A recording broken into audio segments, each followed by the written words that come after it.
Click on the cinema menu and choose a movie to see a short scene addressing the mind and paradigm shift.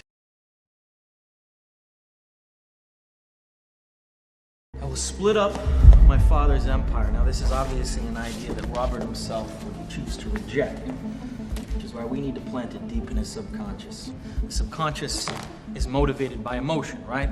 Not reason. We need to find a way to translate this into an emotional concept. How do you translate a business strategy into an emotion? And that's what we're here to figure out, right?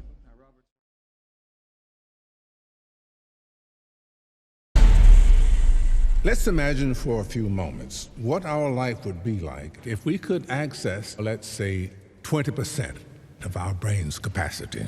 This first stage would give us access to and control of our own body. Sir? Yes? Has it been proved scientifically? Well, for the moment, it's just hypothesis, I confess. But if you think about it, it's troubling to realize that the Greeks, the Egyptians, and the Indians had notion of cells centuries before the invention of the microscope. And what to say about Darwin, whom everybody took for a fool when he put forth his theory of evolution? It's up to us to push the rules and laws and go from evolution to revolution.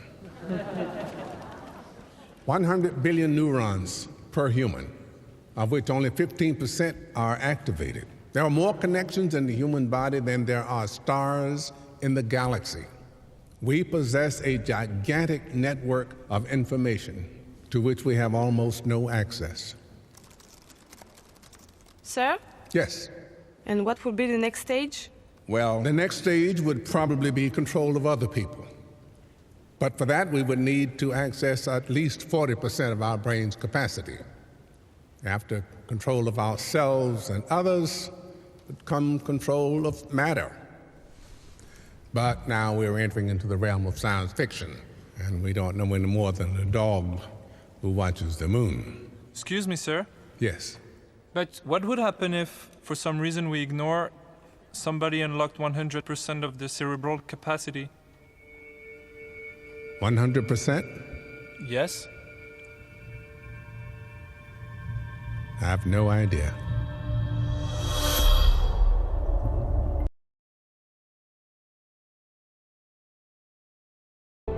We, as a population on this planet, have been looking for a savior. 90% of people believe in a higher power, and every religion believes in some sort of messianic figure. And when this savior character actually comes to Earth, we want to make him abide by our rules. We have to understand that this is a paradigm shift. We have to start thinking beyond politics. Are there any moral constraints on this person? We have international law. On this earth, every act is a political act. Is it really surprising that the most powerful man in the world should be a figure of controversy?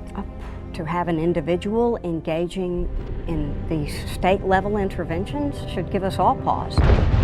Human beings have a horrible track record of following people of great power down paths that led to huge human atrocities. We have always created icons in our own image. What we've done is we project ourselves onto him.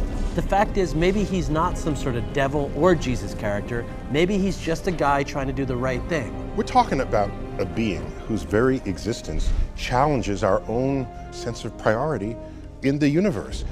And you go back to Copernicus, where he restored the sun in the center of the known universe, displacing Earth. And you get to Darwinian evolution, and you find out we're not special on this Earth, we're just one among other life forms. And now we learn that we're not even special in the entire universe because there is Superman. There he is, an alien among us. We're not alone.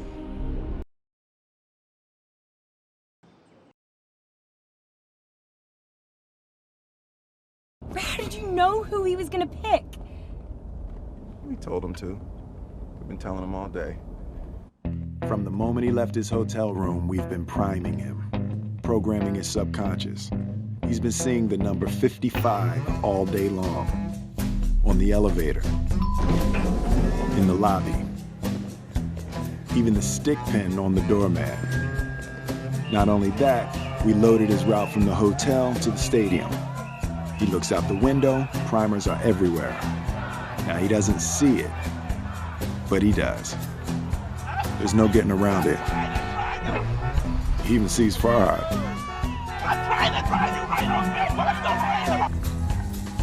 That is genius. Yeah, and it's not only what he sees, it's what he hears.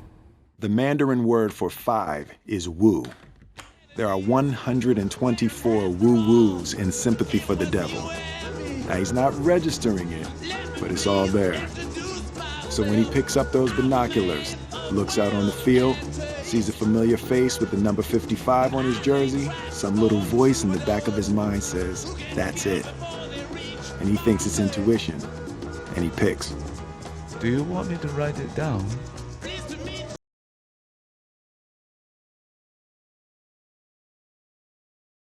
Bon voyage.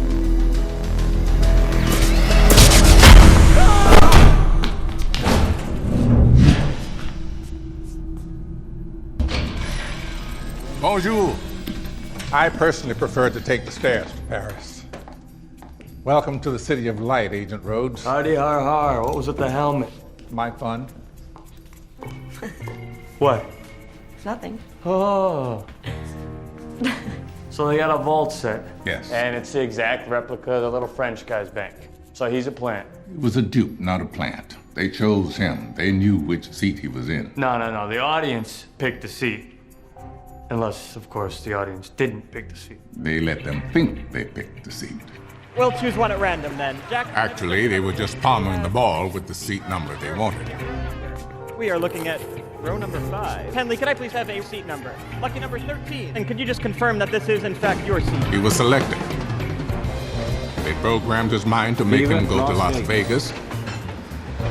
And then they kept reinforcing it until he did. They trailed him. They studied him. Nothing was left to chance. Pardon, monsieur. I got his measurements. He had no idea he was their target. And they simply activated him in Vegas. Snap my finger. And once again, it's Merritt McKinney. But how did they know what bank was his? You're kidding.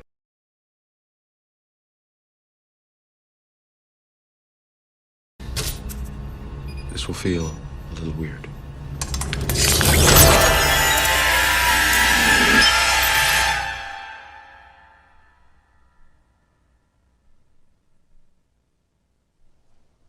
This is the construct. It's our loading program. We can load anything from clothing to equipment, weapons, training simulations, anything we need. Right now, we're inside a computer program? Is it really so hard to believe? Your clothes are different, the plugs in your arms and head are gone. Your hair has changed. Your appearance now is what we call residual self-image. It is the mental projection of your digital self. This isn't real. What is real? How do you define real?